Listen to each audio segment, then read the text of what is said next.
Esse podcast é distribuído pela Central 3. Esse é um daqueles episódios com e sem tradução. Essa aqui é a versão com tradução. Se você quiser a outra versão, vai lá no nosso feed. Agora, bora pra abertura. Silas Malafaia! Dízimo. É óbvio, né? Porque eu fico assim bobo. Tão bobo. Dízimo. É claro. O que tinha que ser? Porque eu fico assim bobo. Pastor, tem bobo aqui. De parar pra pensar. Reflita. Pense bem. Reflita. Desculpa eu dizer isso aqui. Não. Desculpa a linguagem aí. Porque isso não é pra maioria. Vamos fazer o Brasil para as maiorias. É pra uma minoria. As minorias têm que se curvar às maiorias. Mas eu fico bobo que tem gente que pensa que Deus é trouxa. Desculpa a expressão. Meu pau. No seu pirão. Tem gente que pensa que Deus é trouxa. Ele coloca lá no dízimo alguma coisa pra dar satisfação. Como se Deus não estivesse vendo quanto ele ganha. Flashback. O Bolsonaro tem que baixar impostos pra todo mundo, pra esse negócio girar. Porque como é que eu vou dar emprego com uma carga tributária dessa? Essa conversa fiada de que vai tributar dízimo, que vai acabar com a imunidade tributária das religiões. Federal multou uma coisa maluca do Código Tributário. Maluca! Crente que o nome dele é R$1. Toda oferta, desde que entrou o plano real, é R$1. Vem cá, não dá pra melhorar essa oferta não, irmãozinho? É aquela história que eu já contei aqui da reunião das 3 notas. A nota de 1, a nota de 50 e a nota de 100. Aí, onde é que você anda, a nota de 100? Eu ando nas lojas de joia. Oh, que luxo! E você, a nota de 50? Onde é que você anda? Pizzarias. Daí também nos shoppings da classe média. E você, nota de 1, onde é que anda? Sou crente, tô todo dia na igreja. Não dá pra converter as outras não, irmão? Ele declarou à Receita Federal ter recebido R$962 mil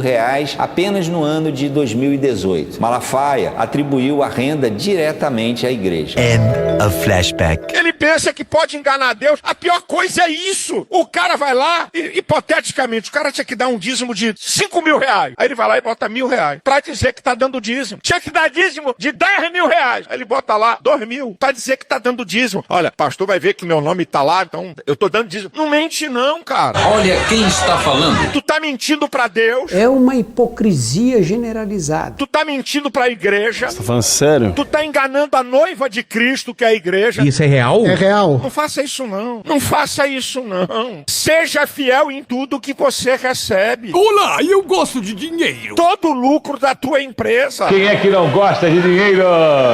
Se você vai fazer com o lucro da tua empresa o que você quer, problema seu. Mas o dízimo não é seu. Tem que baixar impostos pra todo mundo. Se a tua empresa tá dando lucro de R$1 milhão e você quer usar 100 mil pra tua vida, ok, é decisão tua. Só que teu dízimo é 100 mil pau. 100 mil pau. Muito pau. Muito pau. É uma solicitação do pastor Silas Malafaia. Medo e delírio em Brasília. Vocês percebem a loucura? Legal. Olá, bem-vindos ao Medo e Delírio em Brasília com as últimas notícias do que restou do Brasil. Bom dia, boa tarde, boa noite. Bom dia, porra. Por enquanto. Eu sou o Cristiano Botafogo. Botafogo é bairro, viu, meu filho? Você viu a Fernanda Torres? Cristiano, seu lixo. Cristiano, seu lixo. Seu lixo. Seu lixo. Calma. Ei, Cristiano. Aquele verme maldito. Cristiano, e aí? E o... Brasília, depressão. Como é que chama, gente, o podcast dos caras? E o Medo e Delírio em Brasília. Medo e delírio em Brasília. Isso. Beijo pra eles. Medo e delírio, hein? É um programa que, pô, mano, meio duvidoso, né, mano? Porra, seu medo e delírio em Brasília, pô. Eu não ouço Medo e Delírio. É escrito por Pedro Daltro. Abraço, Dal. Meu queridíssimo Pedro Daltro. Um beijo pro Pedro Daltro. Pedro Daltro. Pedro Daltro. Todo mundo sabe quem é. Parabéns a toda a equipe de roteiro. E um beijo pro Pedro Daltro. Pedro pro beijo Daltro. Eu consegui descobrir quem está por trás do Medo e Delírio em Brasília. Eu nem conheço os caras. Esse é o episódio 19 de 2026. Ah, é? Foda-se. Bora passar pano? Não. Tá, mas bora tentar passar um pouquinho menos de raiva? Bora.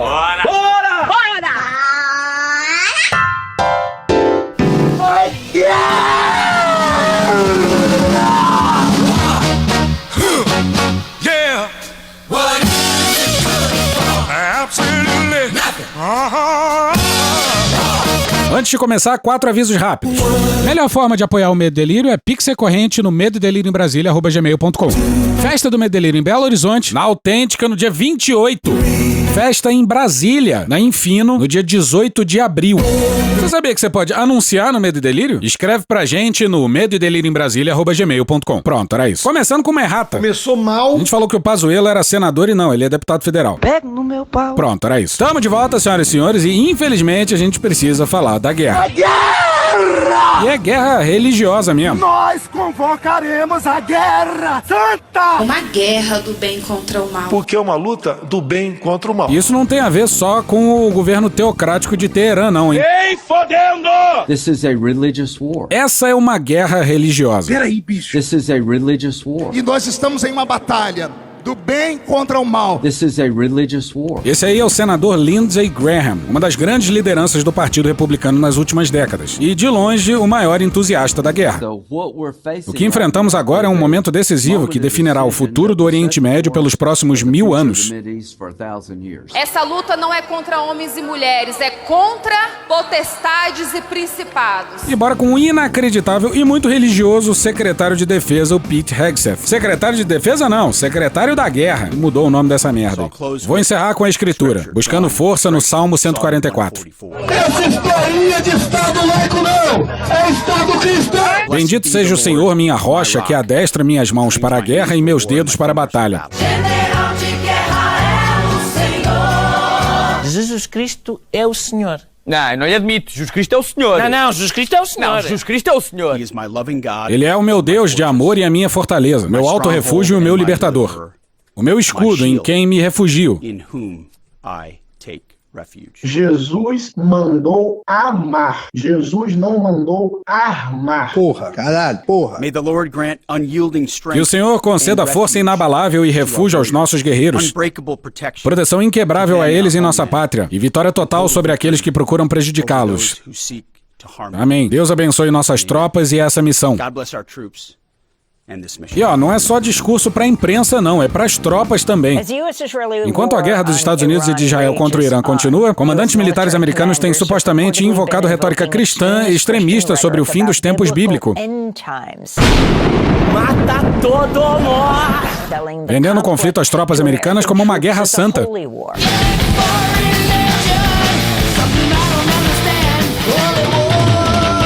E ainda bem que Pedrinho da Altro foi maluco o suficiente pra me notar aquela entrevista do Carlinho Truck, o Tucker Carlson, com o pastor / embaixador dos Estados Unidos em Israel. Porque tem tudo a ver com essa maluquice macabra banhada em sangue de Cristo. A organização de fiscalização Military Religious Freedom Foundation afirma ter recebido mais de 200 reclamações de membros de todos os ramos das Forças Armadas dos Estados Unidos a respeito desses comentários. Vai atender um camarada que eu não posso admitir que seja da Telé? Pois é, em todas as forças. Não é algo isolado e pontual. Não é um dodói das ideias ou outro, não. Um comandante de unidade de combate teria dito que a guerra faz parte do plano divino de Deus.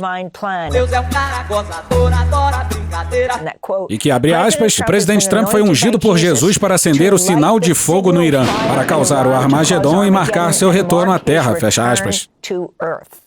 E foi droga, hein? Agora você imagina só, o plano divino para a volta de Jesus se daria sob a liderança do Trump. Porra, o Trump! É lisergia pesada, hein? E comandada por um supremacista que até pouco tempo atrás era apresentador de um programa desimportante da Fox e chocava até os próprios colegas. I don't think I've washed my hands for 10 years. Really, I don't really wash my hands ever. Se você não entendeu, ele falou: eu acho que eu não lavo as minhas mãos há 10 anos. Eu realmente não lavo as mãos. É nojento. Esse cara é nojento. Assim que a guerra começou no sábado passado, há uma semana, começamos a ser inundados por ligações de militares indicando que supervisores e comandantes de todos os ramos das Forças Armadas estavam envolvidos. Segundo os denunciantes, os comandantes deles estavam numa alegria danada. Uma festa danada. Estavam invocando o fato de que isso era uma ótima notícia. Estavam alegres, jubilosos, eufóricos. Filhos da puta. Porque isso era um sinal de que, de acordo com os aspectos escatológicos cristãos dos últimos tempos no livro do Apocalipse, que tudo isso estava servindo como, por assim dizer, um acelerador ou um lubrificante para trazer de volta a versão deles de Jesus armado, que também deixarei claro que inclui um rio de 320 km de comprimento, com 1,5 metro de profundidade, cheio apenas do sangue daqueles cuja versão de Jesus é massacrada na Batalha do Armagedon. Acho que deu uma pesada no clima do programa aí. É claro que na hora a gente mandou um zap pra tupar a guerra. Apocalipse eu nunca trabalhei com Apocalipse, mas assim, eu acho que ele tá falando de Apocalipse 19, que fala do cavalo que vem dos céus, e o cavalo que vem dos céus tem uma espada na boca, e na coxa dele tá escrito que ele é o Senhor. Enfim, basicamente, e daí vários outros cavalos seguem ele. Basicamente tá dizendo que o grande campeão das forças de Deus no fim dos tempos, que é Jesus, ele volta, ele vem dos céus para comandar os exércitos e com isso vencer os inimigos. E todos os inimigos vão ser vencidos, inclusive o falso profeta e todos aqueles que têm a marca da besta irão arder no rio do inferno, no rio de chofre. Isso é o Apocalipse 19. No Apocalipse 16 isso acontece antes, então antes dessa parada rola um momento dos anjos virem dos céus e derramarem taças, e quando eles derramam as taças, o rio vira de sangue, e algumas pessoas vão interpretar que isso é justamente o sangue daqueles que vão ser mortos durante batalhas. É mais ou menos isso. Faz algum sentido? Faz algum sentido pra você isso? Pois bem. Pois é, um enorme de um... Caralho! Lá ele! É assustador quando você coloca uma perspectiva teológica do extremismo cristão em relação ao que está acontecendo agora. Não tem como não dar errado. Vai dar errado. Mês passado, o secretário da Guerra Pete Hegseth convidou o controverso pastor nacionalista Doug Wilson para liderar um culto de oração no Pentágono. É controverso não, né? O caralho. Controverso. Entre aspas. Pra se referir a esse cara aí... É um eufemismo, né? A gente já falou brevemente desse pastor em um dos episódios dedicados ao Trump. Wilson se opôs à presença de muçulmanos em cargos públicos e não acredita que as mulheres devam ter direito de votar. Você pode falar sobre o período de Hegseth como chefe da defesa? O que Trump agora chama de Departamento de Guerra? E o que mais o preocupa sobre a fusão entre igreja e Estado no departamento? Fui avisado pelos produtores para não usar palavrões, então vou me referir a Hegseth como um pedaço de fezes, ao invés da palavra comum. Caralho! Ele é visto pela alta cúpula como um valentão, um poser. Ele não passa de um lacaio nacionalista cristão. Você esqueceu de mencionar, e eu mencionarei, que Doug Wilson também acredita que a guerra civil foi justificada biblicamente, que muitos donos de escravos tinham um relacionamento muito bom com seus escravos, da mesma forma que tinham com os móveis da sala de estar. E o tom desse cara é maravilhoso! Ele é o Mike Weinstein, que aqui vai ser carinhosamente chamado só de Marquinho. E o grande Marquinho vem a ser o fundador e presidente da Military Religious Freedom Foundation. Ele acredita que os judeus mataram Jesus. Os muçulmanos não têm o direito de participar do governo. Se você é LGBTQIA+, provavelmente não tem o direito de viver. Resumindo, Hegseth criou um modelo segundo o qual o único membro aprovado para as Forças Armadas dos Estados Unidos é ser heterossexual, branco, nacionalista cristão e do sexo masculino. Puta, mas isso é uma merda. É uma merda. Praticamente um bingo supremacista. Pois é, todos os militares negros e as mulheres militares se fuderam. Segundo o governo atual, eles só chegaram lá por causa da política woke. E eles não merecem os cargos, todos entregues a homens brancos, claro. Então por que alguém se surpreende que, com esse modelo sendo implementado em uma organização hierárquica, tribal, conflituosa, comunitária e ritualística, como as Forças Armadas dos Estados Unidos, haja comandantes subordinados, todos tentando ser promovidos, que estejam seguindo exatamente a mesma coisa? Uma competição de... pra ver quem é mais supremacista. Quais riscos os militares enfrentam ao denunciar comentários religiosos feitos por comandantes americanos? E o nosso querido Marquinhos enfileirou bem demais as palavras, hein? Repara só. Então repare bem. Se fizerem isso oficialmente, tornam-se essencialmente o que chamamos de uma tarântula em um bolo de casamento. Nós já fomos a casamentos. Tarântulas em bolos de casamento não é um bom presságio nem pra tarântula e nem pro bolo. Maravilhoso. Antes de falar da guerra propriamente dita, a gente precisa voltar a falar da porra do acordo que Israel e Estados Unidos jogaram pela janela, junto com as bombas, né? Em algum episódio anterior, a gente usou aqui a fala do chanceler do Oman, um dos negociadores. E ele, horas antes das bombas começarem a cair, dizia numa entrevista para um canal dos Estados Unidos que o Irã havia se comprometido a transformar o urânio enriquecido em combustível. E esse combustível não teria como ser enriquecido novamente. E aí o Irã não teria bomba. E o Irã nunca tinha oferecido isso. Nunca! Bom, agora a gente tem um teoricamente insuspeito britânico confirmando essa história. E repara no cargo. Bora pro Patrick Wintour e o Julian Borger no Guardian no dia 17 de março. O conselheiro de segurança nacional britânico, Jonathan Powell, participou das negociações finais entre os Estados Unidos e o Irã e considerou que a oferta feita por Teherã sobre seu programa nuclear era significativa o suficiente para evitar uma escalada para a guerra, revela o Guardian. Powell acreditava que houve progresso em Genebra no final de fevereiro e que o acordo proposto pelo Irã era surpreendente, segundo fontes. porra. Segundo um ex-oficial, abre aspas, a equipe britânica ficou surpresa com o que os iranianos apresentaram. Não era um acordo completo, mas era um progresso e era improvável que fosse a oferta final dos iranianos, fecha aspas.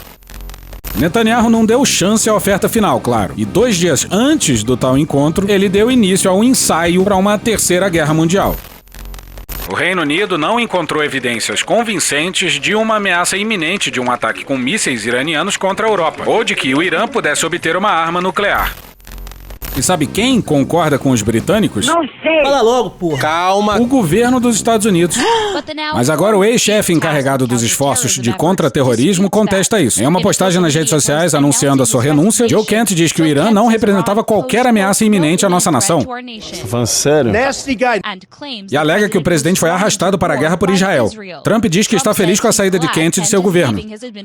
E olha que esse cara aí é MAGA e flerta com o supremacismo branco, hein? E o Trump falava coisas tipo isso aqui, ó.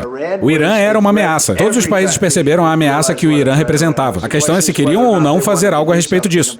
E calma que melhora. Os líderes da inteligência e das Forças Armadas tiveram que se explicar para o Congresso. E olha esse diálogo com a Tulsi Gabbard, que é chefe da inteligência dos Estados Unidos. A avaliação da comunidade de inteligência era de que havia uma, abre aspas, ameaça nuclear iminente representada pelo regime iraniano? Sim ou não? Senador, a única pessoa que pode determinar o que é ou não uma ameaça iminente é o presidente. Imagina isso. A diretora de inteligência dos Estados Unidos diz que só quem pode dizer se algo é uma ameaça é o presidente, que não cabe a ela dizer isso. E olha como é o processo decisório do Trump. Quando eu senti dentro de mim.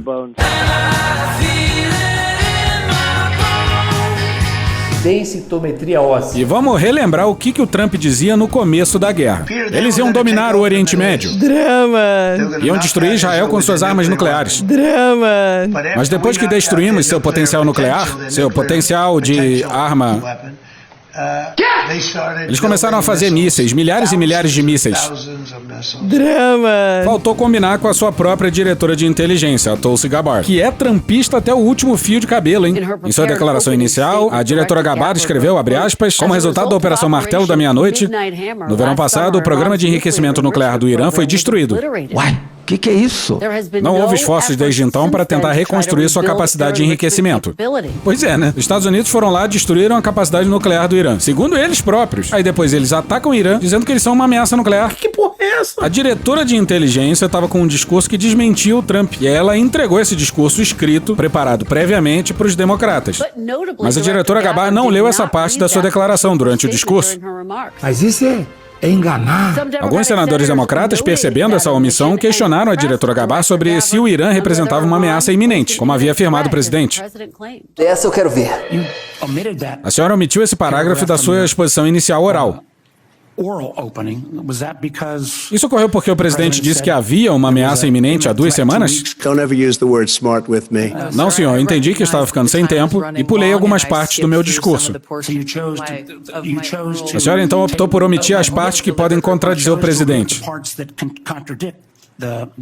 Exatamente isso. Enfim, de novo temos os Estados Unidos numa guerra no Oriente Médio com justificativas absolutamente mentirosas, para surpresa de um total de 0 pessoas, né? Ninguém. Mas vamos a uma pausa para os nossos anunciantes. Olha, hoje eu vou convidar vocês para conhecer o Bom Dia Fim do Mundo, que é um podcast da agência pública que analisa as notícias da semana e a emergência climática. A Giovana Girardi, que cobre esse tema provavelmente desde antes de você saber que isso existia, a Marina Amaral, que é jornalista de direitos humanos e fundadora da agência pública, e o Ricardo Terto, que é escritor e foi até semifinalista do Jabuti, trocam uma ideia e explicam tudo que tá rolando na economia, na política, nas relações internacionais e como isso impacta na mudança climática. Como eles dizem, é sem derrotismo, mas sem negacionismo. Então, depois de terminar de ouvir esse episódio, dá uma conferida lá. Bom Dia, Fim do Mundo. Tá à volta e a gente precisa, infelizmente, voltar com o secretário da Pete Hegseth. E dessa vez não é com um versículo bíblico. Continuaremos pressionando, continuaremos avançando, sem trégua, sem misericórdia para nossos inimigos. Crime de guerra! Crime de guerra! Crime de guerra!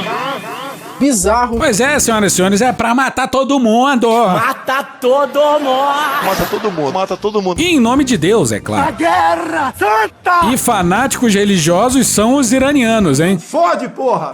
Agora, sem clemência, sem misericórdia para os nossos inimigos, o que ele acabou de dizer. Tenho certeza que o Pete Hegseth achou que essa frase ia fazer ele parecer muito durão. Carlos Mataranduba em O Diário de um Mato. Talvez tenha sido mais uma frase que ele praticou com uma escova de cabelo na frente do espelho, só pra ver se ele parecia durão mesmo. Mas, infelizmente pra ele, isso também pode ser um crime de guerra. Um detalhe. Lembrando que ataque à escola é crime de guerra. O ataque ao navio foi crime de guerra. A explosão lá de uma grande refinaria iraniana é outro crime de guerra. Pra surpresa de ninguém, Estados Unidos e Israel lideram uma grande coleção de crimes de guerra. Aí tem gente que vai dizer, mas o Irã... que não sei o que você cala a boca, moleque! Porque declarar sem misericórdia é essencialmente dizer que você não permitirá que seu inimigo se renda no campo de batalha. Isso tá na Convenção de Haia de 1907, um tratado do qual os Estados Unidos são signatários há mais de 100 anos. Pois é, regredimos à primeira década do século passado, senhoras e senhores. Vontade de chorar e morrer. Só isso. Eis o que diz, abre aspas, é especialmente proibido declarar que não haverá misericórdia, fecha aspas. Mas olha só, talvez toda essa coisa aí de direito internacional não agrade a você. E tudo bem. Então tudo bem. Talvez você seja mais do tipo Estados Unidos em primeiro lugar. Tudo bem. America first. Bom, o próprio Manual de Comissões Militares dos Estados Unidos tem uma seção inteira proibindo qualquer pessoa com comando ou controle sobre tropas de declarar que não se deve dar clemência, uma infração que acarreta pena máxima de prisão perpétua. Pois é, o secretário da... confessou um crime que dá prisão perpétua e fez isso na frente das câmeras e por livre e espontânea vontade. Imagina aí, que país iria apoiar os Estados Unidos nessa guerra se o secretário da... Guerra Santa! fala uma insanidade dessa? Se juntar a essa guerra é reservar uma cadeirinha no Tribunal Penal Internacional. Vem Tribunal de Haia! Ou pelo menos deveria ser. Não à toa, um patético Trump pediu ajuda para os outros países, pedindo embarcações para ajudar a abrir o Estreito de Hormuz. E ninguém, isso mesmo, nenhum país topou ajudar. Aí o Trump tava parecendo um adolescente de 12 anos, pô. Eles não querem nos ajudar, o que é incrível. Incrível. Mas a gente não precisa de ajuda. Mano, corra, rapaz. Num dia pede ajuda e quando houve um retumbante não, ele fala, não precisava mesmo. Deixa eu falar uma coisa, você tem quantos anos, menino? Aí, no dia 19, Reino Unido, França, Alemanha, Itália, Holanda e Japão emitiram um comunicado conjunto declarando-se prontos para apoiar os esforços da liberação da rota. O que vai ser essa ajuda ainda não se sabe. O que se sabe é que o preço do petróleo subiu pelo teto. Vejamos o que vai acontecer. Mas vamos seguir. Vamos seguir. E olha o que um general francês falou sobre o convite do Trump. Pra quem estiver ouvindo sem tradução, é em francês agora. Dá teus pulos. Mas é maravilhoso. No Titanic, o capitão aparentemente tentou vender ingressos baratos para o jantar depois de colidir com o iceberg. Estamos nesse ponto, na sua opinião? Sim, é possível, é possível. Agora não é hora de comprar um ingresso com desconto pro Titanic.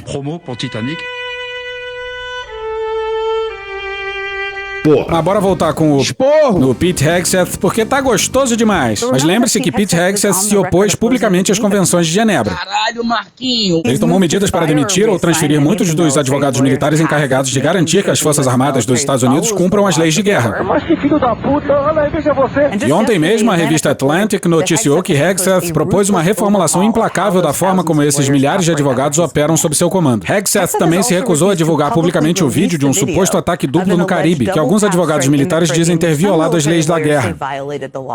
Presta atenção que é importante, pessoal. E atacou pessoalmente membros do Congresso por dizerem a militares para não seguirem ordens ilegais.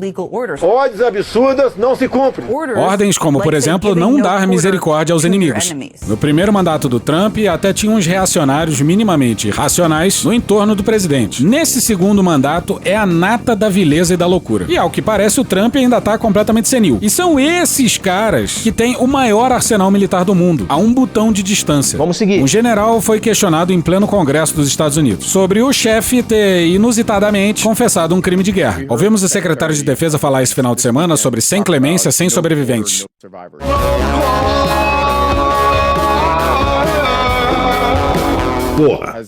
Foi emitida uma ordem para o senhor de não ter clemência nem deixar sobreviventes? General Donovan? Deputado, não. Não. E o senhor consideraria tal ordem legal? Era pro general dizer, não, a ordem não é legal, a ordem é ilegal, mas ele tem medo do Hegseth. Seu Rolando Lero.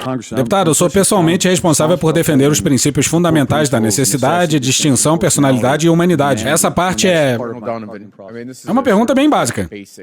Uma ordem de sem clemência, sem misericórdia é legal ou ilegal? Aí ele responde, deputado, eu não cumpriria uma ordem ilegal. Ok, porque é uma ordem ilegal. Uma ordem ilegal em nome de Deus, claro. Que Deus Todo-Poderoso continue a abençoar nossas tropas nessa luta. E, novamente, ao povo americano, por favor, orem por eles todos os dias. De joelhos, com suas famílias, em suas escolas, em suas igrejas. Em nome de Jesus! Exagero. E para surpresa de ninguém, Estados Unidos e Israel têm o controle do espaço aéreo iraniano. Fizeram chover muita bomba até em escola de menina. Filho da puta! E em navio desarmado. Puta que pariu, hein? Como a gente falou no episódio recente. E por falar nesse navio, a gente tem mais um episódio da sinceridade dilacerante de Donald Trump. Eu fiquei um pouco chateado com o nosso pessoal. Eu disse, que tipo de navio é esse? Excelente, senhor, de primeira linha. E por que não pegamos o navio? Poderíamos usá-lo. Caralho! Ele disse isso mesmo? Why didn't we just capture the ship? We could have used it. Why didn't we just capture the ship? We could have used it. Just capture the ship. Porra. Por que afundar? E ele disse, é mais divertido afundar. Porra, vai tomar no cu, porra! Eles gostam mais de afundar. Dizem que é mais seguro afundar. Eu acho que provavelmente é verdade. O cara que jurou que não começaria nenhuma guerra e que se gaba de acabar com várias guerras. É mentira dele! Fica falando em diversão em relação à guerra do Irã, porra. O cara confessa crimes de guerra usando a palavra diversão. Aparentemente, pro Trump, divertido é matar dezenas e dezenas de marinheiros desarmados.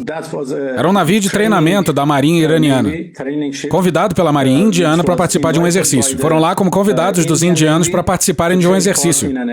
Os ouvintes mais atentos bem sabem que os Estados Unidos estavam na porra do exercício, inclusive. Eles sabiam do que se tratava. Filhos da puta. Aí estavam voltando para casa. O navio estava desarmado. Atacar um navio desarmado, cheio de oficiais e marinheiros em treinamento é um crime de guerra, devo dizer.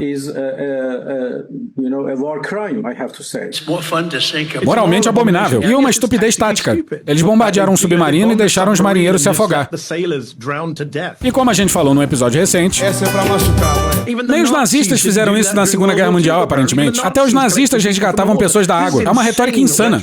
Muito cruel! Mas vamos voltar pro saldo da guerra até esse momento. Alguém achava que as forças aéreas dos Estados Unidos e de Israel iam enfrentar algum problema? Alguém achou que os Estados Unidos não afundariam quase toda a marinha iraniana? Mas essa não é uma guerra tecnológica, é uma guerra ideológica e também uma guerra assimétrica. E nessas guerras aí os Estados Unidos estão fodido, cara! E tem um episódio muito didático sobre isso. Diz aí, Caio. Oi, pessoal do Medelírio, aqui é Caio Almendra e o Dalton pediu pra eu contar uma historinha aí que tem viralizado. O ano era 2002, então foi depois do 11 de setembro e antes da invasão do Iraque pelos Estados Unidos em 2003. Além disso, naquela época havia muita excitação com a revolução tecnológica da informação, internet, dados, supercomputadores, essas coisas. Pra vocês terem ideia, o GPS só tinha menos de 10 anos. Essa informação sobre o GPS vai ser importante mais pra frente. Nesse contexto, os Estados Unidos resolveram fazer um exercício de guerra, que é uma espécie de laser tag profissional pra você treinar suas tropas e táticas. As Forças Armadas se dividem em dois times, o time azul simula o próprio país e o time vermelho pega o papel dos adversários.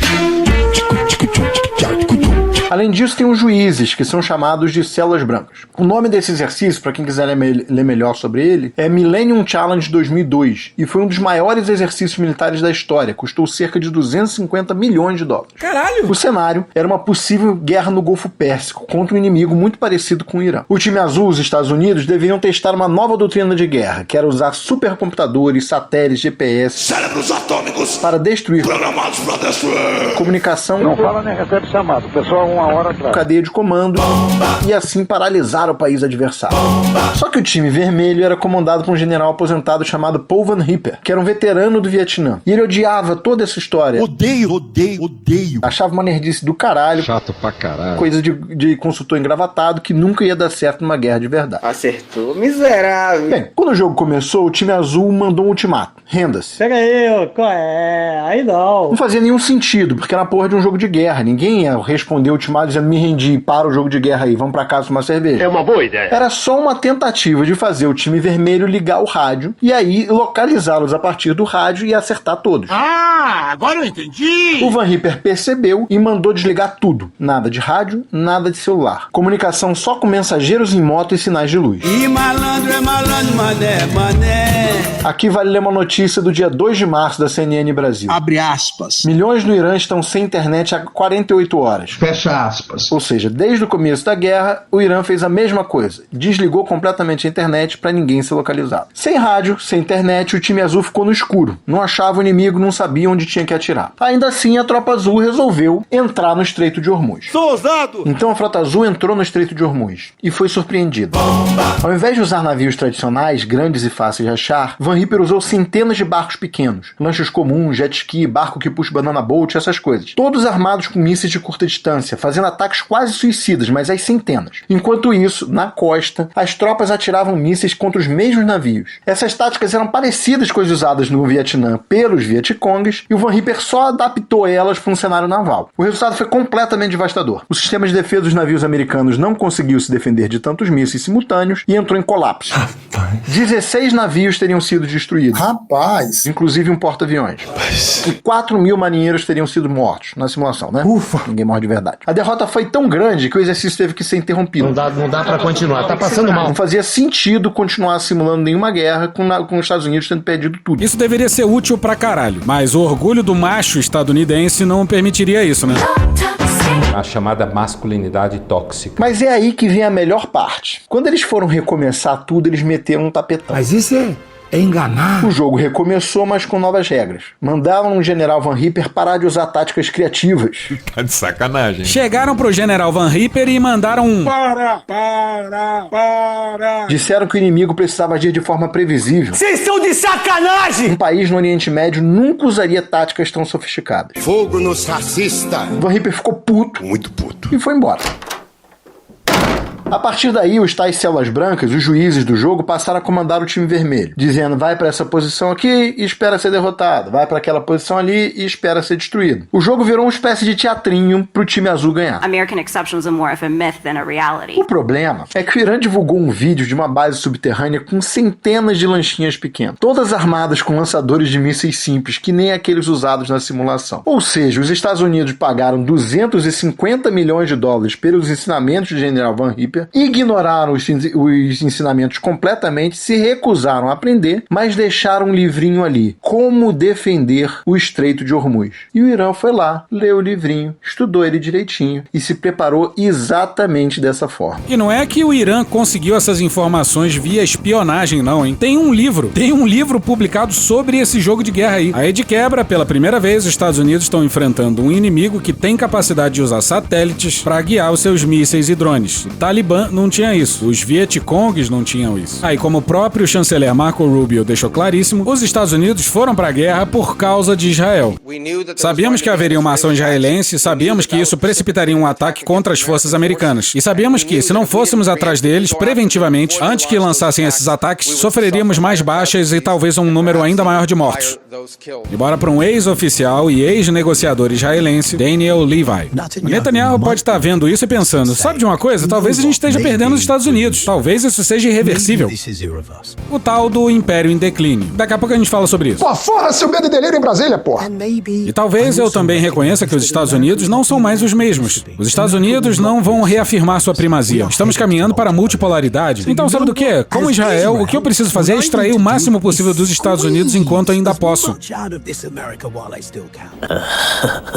Então se eu arrastar os Estados Unidos para uma guerra que será muito custosa para eles, que pode acelerar a perda do nosso apoio e também acelerar o declínio americano? Bom, se essa guerra puder remodelar fundamentalmente a região e ajudar a consolidar o domínio do meu país, então que se dane as consequências para os Estados Unidos. Isso vale a pena para nós. Eu me pergunto se isso faz parte dos cálculos. E justamente por isso, Israel está fazendo de tudo para escalar a guerra. Eles continuam matando as lideranças do Irã e não muda nada. Os mísseis iranianos continuam atingindo alvos em Israel e em países do Golfo e no Estreito de Hormuz. Podem matar os líderes, mas a estrutura continua de pé. Essa é uma guerra existencial para o Irã e eles treinaram bastante tempo para isso. E o assassinato mais recente foi do Ali Larijani, chefe do Conselho Supremo do Irã e líder de fato do país. Era ele quem negociava com países do Golfo um fim para a guerra. Israel matou o cara que era a ligação entre os mais radicais e a liderança política iraniana, o que só favorece os mais radicais. E, recentemente, a guerra escalou bizarramente. Uma instalação de gás natural do Irã, ligada à maior reserva conhecida do mundo, foi alvo de ataques hoje. Eita porra do caralho, agora fodeu. Teherã responsabilizou Israel e os Estados Unidos. É a primeira vez no conflito que a infraestrutura de energia iraniana é alvo de bombardeios. Esse é um campo de gás dividido pelo Irã e pelo Catar. Eles extraem do mesmo campo. E bombardear a principal fonte de receita de um país com 93 milhões de pessoas não é lá uma boa ideia. Foi a primeira vez que a produção do Irã foi atingida. Isso levou a um aumento muito grande do preço do barril do petróleo. Eu tô passada, chocada. So much winning. Por que, Uribe Tainá? Responda! Porque ataques contra a produção direta do petróleo e do gás são ataques de longo prazo. Olha a merda aí! Eles danificam as instalações para produção de gás e de petróleo, eles também destroem parte dessa produção e tem um prazo muito longo para que as refinarias voltem a produzir o gás e elas sejam recuperadas. Genialidade! Gênio! Então, isso é diferente, por exemplo, de você fechar o Estreito de Hormuz, onde você está afetando o transporte do petróleo e do gás. Quando você ataca a produção, você é burro, especialmente de um país que tem tanto gás e tanto petróleo, como é o caso do Irã, você está causando impactos de muito mais longo prazo. Olha a confusão aí que tu arrumou agora. Agora tu lida com essa porra. É muito mais difícil, oneroso e demora muito mais tempo para você reparar essas instalações. O Irã, inclusive, ficou indignado com esse ataque e agora já está avisando vários países do Golfo que pretende fazer ataques similares contra a produção de petróleo e de gás.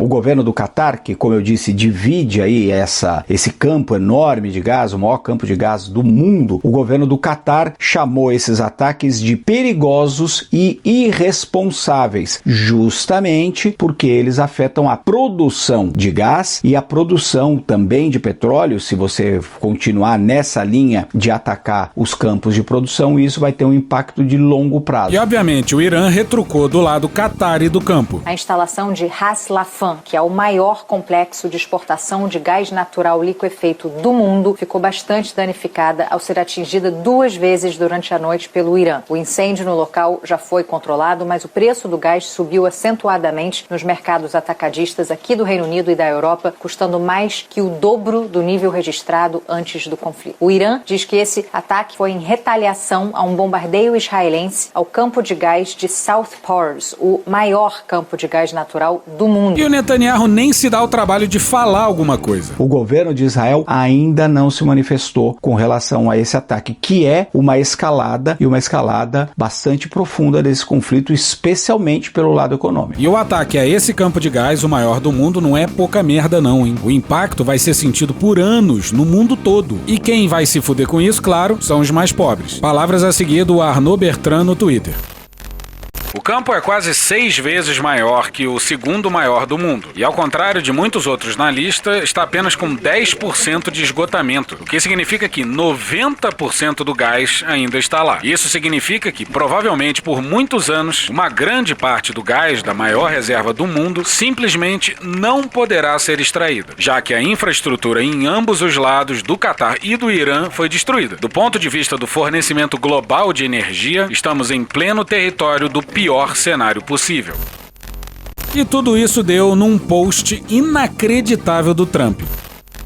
Israel, em protesto contra os acontecimentos no Oriente Médio, atacou violentamente uma importante instalação conhecida como Campo de Gás de South Pars, no Irã. Uma parte relativamente pequena da instalação foi atingida. Mais ou menos. Os Estados Unidos não tinham conhecimento desse ataque específico, e o Catar não esteve envolvido de forma alguma, nem tinha ideia de que ele ocorreria. Essa é a forma como Trump acusa Israel, dizendo que, coitados, fizeram isso por raiva. Que barra! Infelizmente, o Irã desconhecia esse fato e atacou injustificadamente e de forma injusta uma parte das instalações de gás natural liquefeito do Catar. Nenhum outro ataque será realizado por Israel contra esse importantíssimo e valioso campo de gás de South Pars, a menos que o Irã imprudentemente decida atacar um país inocente, nesse caso o Catar. Nessa situação, os Estados Unidos da América, com ou sem a ajuda ou consentimento de Israel, destruirão completamente o campo de gás de South Pars com uma força e potência jamais vistas ou testemunhadas pelo Irã. Porra! O Trump, de forma cuidadosa, critica o ataque israelense, mas ameaça algo incrivelmente pior. Não quero autorizar esse nível de violência e destruição devido às implicações de longo prazo que isso terá para o futuro do Irã. Mas se o projeto de gás natural liquefeito do Catar for atacado novamente, não hesitarei em fazê-lo. Caralho! Agradeço a atenção dispensada a esse assunto. Presidente Donald J. Trump.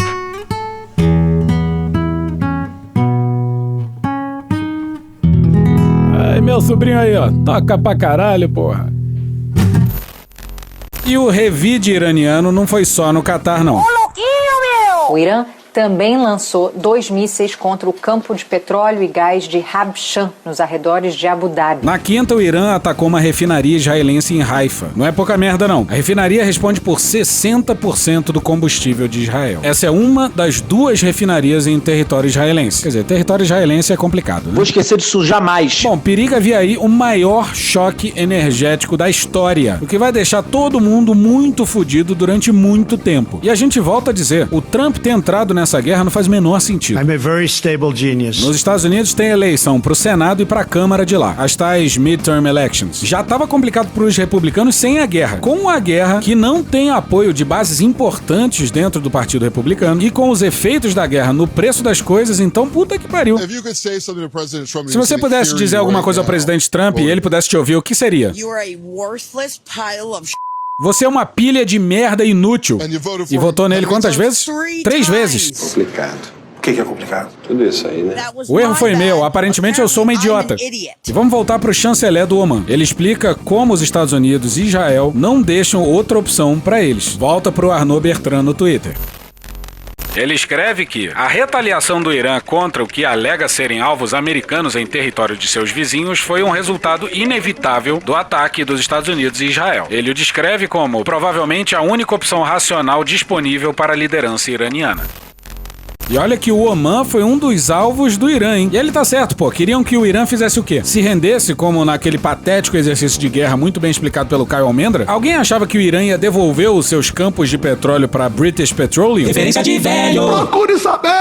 Aí Israel e países do Oriente Médio estão gastando boa parte do seu estoque de mísseis antiaéreos. O Irã tem uma porrada de drones relativamente baratos. E ao que parece, muito dos mísseis iranianos, que os Estados Unidos dizem ter destruído, eram infláveis feitos pro Trump e Netanyahu gastarem muita munição e bilhões de dólares. E isso também explicaria os mísseis continuarem a cair em Israel e no Oriente Médio, enquanto Trump e Netanyahu dizem ter destruído quase todos os mísseis e os seus lançadores. Volta pro Arnaud Bertrand. Ele afirma que a guerra põe em risco todo o modelo econômico da região, no qual o esporte global, o turismo, a aviação e a tecnologia desempenhariam um papel importante. Ele acredita que, se isso não foi previsto pelos arquitetos dessa guerra, certamente foi um grave erro de cálculo. Bom, o chanceler do Oman diz o óbvio, que Israel arrastou os Estados Unidos para a guerra. Ele afirma que, diante disso, os amigos da América têm a responsabilidade de dizer a verdade, que é a de que há 2 partes nessa guerra que não tem nada a ganhar com ela, a saber, o Irã e os Estados Unidos. Exatamente isso. E o Trump se diz surpreso. Mas antes disso, vamos aos nossos anunciantes. A maternidade não precisa significar isolamento, sobrecarga ou perda de autonomia. A Dona Chica Sling faz carregadores ergonômicos que permitem que mães, pais e cuidadores carreguem seus bebês com segurança, conforto e liberdade, para seguir vivendo, trabalhando e ocupando todos os espaços. Porque colo é necessidade e autonomia também. Conheça nossos carregadores de bebês em donachicasling.com.br ou no @donachicasling. Tem 10% de desconto com o cupom MEDO e DELÍRIO. Gente, muita coisa legal lá no Dona Chica Sling. Os slings são lindos, mas não é só sling que tem lá não. Tem boné, eco bag, camiseta e todos com uma mensagem bem legal. Como a gente ia dizendo, e o Trump se diz surpreso. O senhor mencionou o Irã algumas vezes hoje e o que eles fizeram depois que a Operação Fúria Épica começou. O senhor disse que eles atacaram o Catar, a Arábia Saudita, os Emirados Árabes Unidos, o Bahrein e o Kuwait, que ninguém esperava por isso e que ficamos chocados. O senhor está surpreso que ninguém o tenha informado com antecedência de que essa poderia ser a retaliação deles? Ninguém, não. Os maiores especialistas, ninguém achava que eles iriam atacar. Nunca vi. Tu é burro, cara. E como todo mundo sabe, o Trump fez do Estreito de Hormuz uma grande confusão. Muitas embarcações atingidas e, por muito tempo, não passou nenhum navio. E os pouquíssimos navios que passaram nos últimos dias fizeram uma rota bem próxima à costa iraniana. E o fizeram com autorização iraniana. E o Irã só tá autorizando para países que não estão participando de alguma forma dos ataques ao Irã. E reza a lenda que a negociação tem que ser em yuan. E isso seria um torpedo gigantesco na economia dos Estados Unidos. E eles precisam desesperadamente dos petrodólares. E lembra lá do exercício de guerra contado pelo Caio Almendra, no qual os Estados Unidos tinham a superioridade de GPS e tecnologias e os caralhos, e que isso seria importante? Não me recordo. Show! Drogado! Algo incomum está acontecendo no campo de batalha. Explosões estão sendo relatadas em locais estratégicos, instalações de radar, sistemas de alerta antecipado e centros de vigilância militar. Agora o quadro está ficando claro. O Irã está sistematicamente atacando instalações de radar americanas em toda a região, numa tentativa calculada de enfraquecer o escudo defensivo do Pentágono. Esses sistemas de radar são cruciais. Eles detectam mísseis, rastreiam drones e fornecem alertas antecipados às forças americanas e bases aliadas. Eliminá-los reduz drasticamente o tempo de resposta. Relatórios indicam que pelo menos 5 locais de radar americanos foram identificados e alvejados em operações iranianas recentes. O número atual já é de no mínimo 10 radares destruídos em diferentes países do Oriente Médio. E não tinham muitos radares não. Isso é um golpe fudido para os Estados Unidos, para Israel e para todos os países do Oriente Médio, que caíram no caô dos Estados Unidos e achavam que iam estar protegidos dos mísseis iranianos. E por falar nisso, bora com um sinceríssimo comentarista do Kuwait. Precisamos saber que não se pode apaziguar os sionistas. Não se pode comprar influência. Olha para o Jared Kushner. Sabemos o quanto ele pegou do Golfo. É informação pública de domínio público. Bom, estamos falando de alguns bilhões de dólares caindo na conta do genro do Trump. E agora os mesmos países que lhe deram todo esse dinheiro sem nenhum retorno estão enfrentando ataques e bombas. Vai todo mundo perder. Estão tentando fazer parecer que é nosso dever continuar o trabalho que Israel quer continuar. O que já é uma ideia muito louca. Então precisamos mudar a forma como pensamos sobre como podemos influenciar Washington. Essa conquista é do Trump e ninguém tira dele. Mas vamos voltar para os ataques contra radares dos Estados Unidos. Os ataques parecem precisos, cuidadosamente planejados, não uma retaliação aleatória. Analistas militares acreditam que a estratégia é simples: cegar o radar e depois atacar com mais força. Da Jordânia ao Catar, do Bahrein ao Kuwait, diversas bases militares americanas foram atacadas. E os alvos eram esses radares que custam centenas de milhões de dólares. E, teoricamente, o Irã não teria capacidade para esse tipo de ataque a partir dos poucos satélites que eles têm em órbita. Dados de vigilância e direcionamento por satélite podem estar ajudando o Irã a localizar instalações sensíveis dos Estados Unidos com maior precisão. Se isso for verdade, significaria que o campo de batalha não está mais limitado a uma única região. Significaria que uma guerra silenciosa de inteligência está moldando os mísseis que seguem.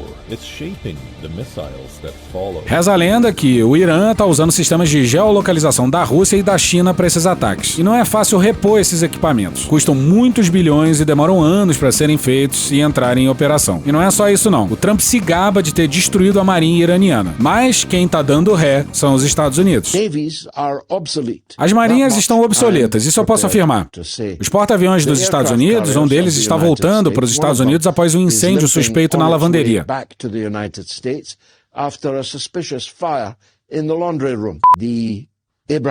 O Abraham Lincoln deixou o teatro de operações. Os outros dois porta-aviões não estão a menos de 700 quilômetros do teatro de operações. Na verdade, nenhum navio de guerra americano está a menos de 700 quilômetros do teatro de operações. Bora com o Shanaka Anselm Pereira, um analista independente, no Twitter no dia 27 de fevereiro.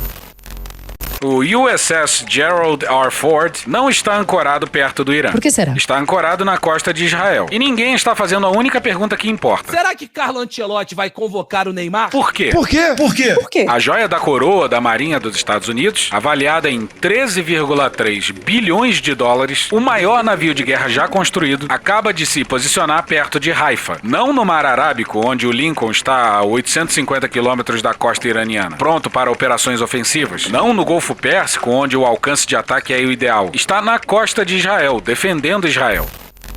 Pois é, parafraseando o Trump, Israel first.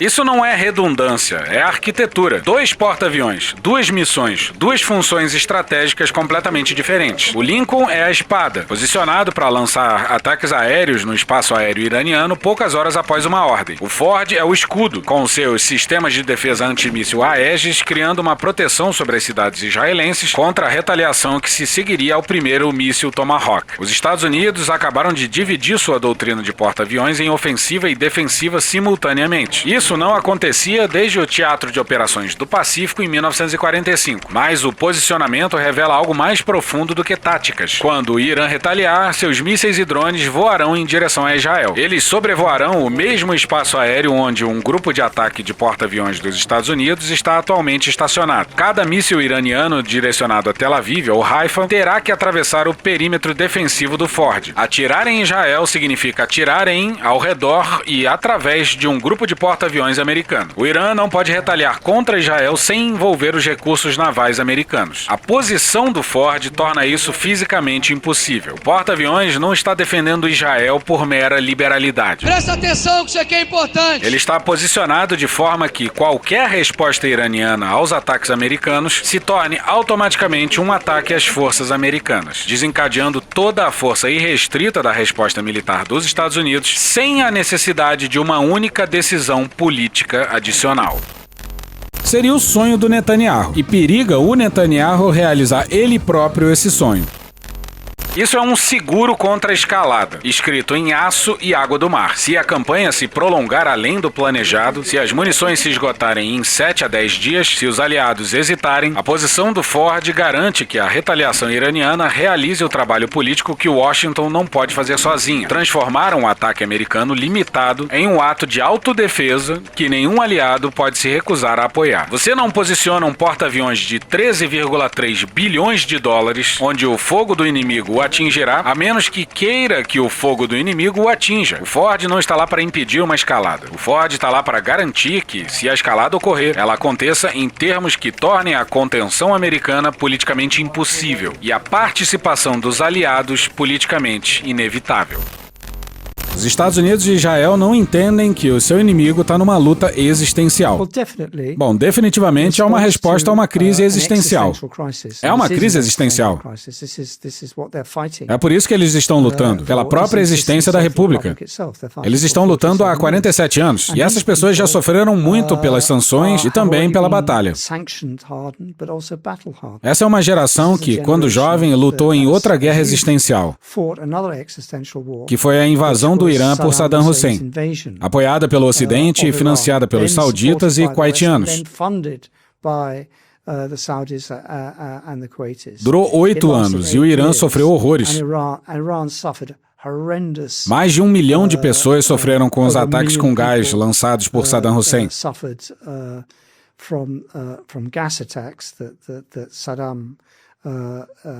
que novamente foram fornecidos por precursores alemães.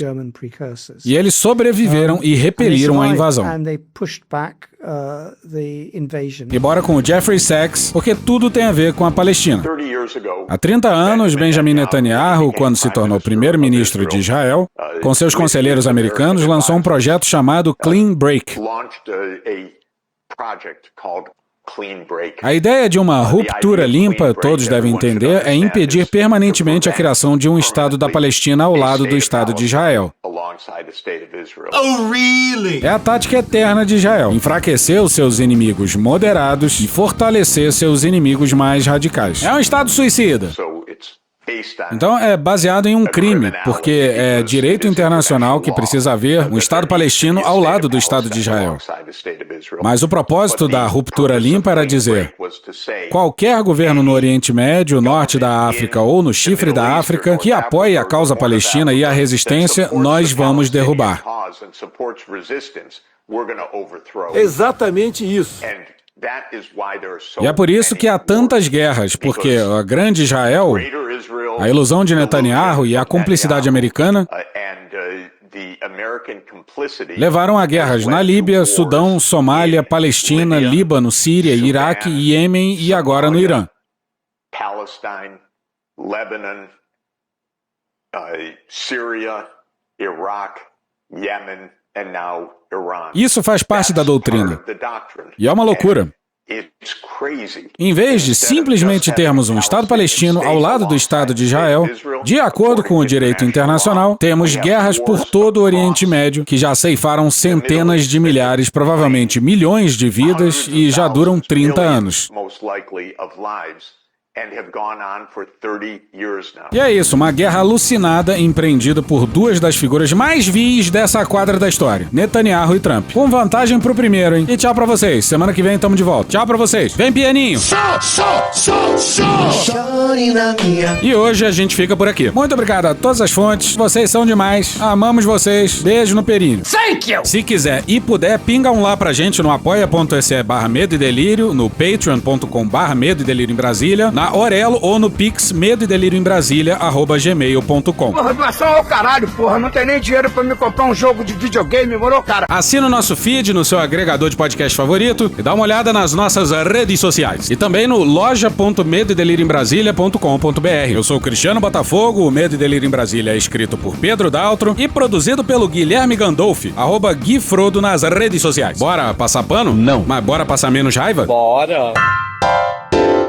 Me permite uma parte? Não lhe dou a parte. Pessoal, aqui é Caio Almendra, já participei do programa algumas vezes, fui editor do Intercept e queria conversar aqui com vocês rapidamente sobre o episódio passado. Queria parabenizar vocês por fazer um excelente episódio, comentar do crime de guerra do ataque à escola de Minab no Irã, mas eu acho que faltou uma coisinha que é importante a gente dar uma olhada. A escola foi acertada 2 vezes, na verdade foi acertada 3 vezes, segundo testemunhos, e isso tem a ver com o conceito de double tap. Double tap é quando um país ataca o mesmo lugar 2 vezes em um intervalo pequeno. Isso é considerado um crime de guerra pela Convenção de Genebra de 1949. Por quê? Bom, porque após o primeiro ataque, o local atacado fica cheio de socorrista, pessoa comum, inocente, tentando ajudar as pessoas que estão presas nos escombros, os feridos, aparece médico e por aí vai. E é um crime de guerra atacar profissional de saúde, é um crime de guerra atacar civis, é um crime de guerra atacar feridos e por conta disso é um crime de guerra praticar double ou triple tap. Só que double tap se tornou uma prática muito comum em Israel, em especial muito utilizado no genocídio em Gaza. Um double tap pode ter 2 objetivos: garantir que um alvo muito relevante morra, então Israel usa muito contra alvos de alta relevância do Hezbollah e do Hamas, ou o objetivo pode ser matar os socorristas mesmo. E essa hipótese de que Israel muitas vezes teve como objetivo matar socorristas e profissionais de saúde é muito condizente com alguns casos que aconteceram onde Israel matou especificamente socorristas e profissionais de saúde, como o caso das valas comuns no hospital de Nasser, em abril de 2024, quando foram descobertos corpos de enfermeiros e médicos algemados e com tiros na nuca, provavelmente fruto de uma execução de massa, o caso do ataque ao comboio de ambulâncias do Crescente Vermelho, em março de 2025, quando 15 paramédicos foram mortos a tentar chegar no bairro de Tal al-Sultan, e com a tortura do Dr. Mohamed Abu Salmiya, diretor do hospital de Al-Shifa. Bem, a escola de Minab sofreu esse triplo triple tapping. Foram 3 mísseis com 40 minutos de intervalo total, segundo uma investigação da Al Jazeera na matéria chamada Al Jazeera Investigation, Iran Girls School Targeting Likely Deliberate,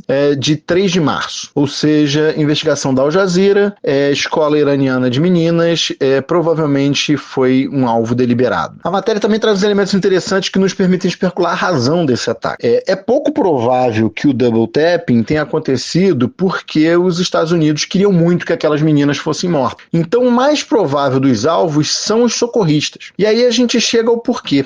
Como vocês disseram no episódio, a escola era próxima à base militar da Guarda Revolucionária do Irã. E isso não é muito à toa. A escola tinha todo tipo de aluno, mas boa parte delas eram filhas de militares dessa base militar. Uma coisa comum no mundo inteiro, vocês até falaram disso num episódio explicando a origem das escolas militares no Brasil, como muitas escolas tinham como público primário os filhos dos militares que tinham que se mudar para algum lugar e levar sua família e por aí vai. E a cidade de Minab é uma posição muito relevante porque, segundo a Al Jazeera, é essencial para o controle do Estreito de Hormuz, por onde passa o petróleo do Golfo. Então o triple tapping poderia ter o objetivo de atrair os pais para socorrer suas meninas, tirá-las dos escombros e por aí vai, e depois acertar um segundo míssil para matar esses pais que estavam socorrendo suas filhas. O que é, em especial, um crime de guerra muito macabro. É absolutamente bizarro isso ser uma possibilidade. E mesmo que não tenha sido por conta disso, os 40 minutos de intervalo têm uma relevância muito grande, porque em 40 minutos dá tempo da informação de que acertaram uma escola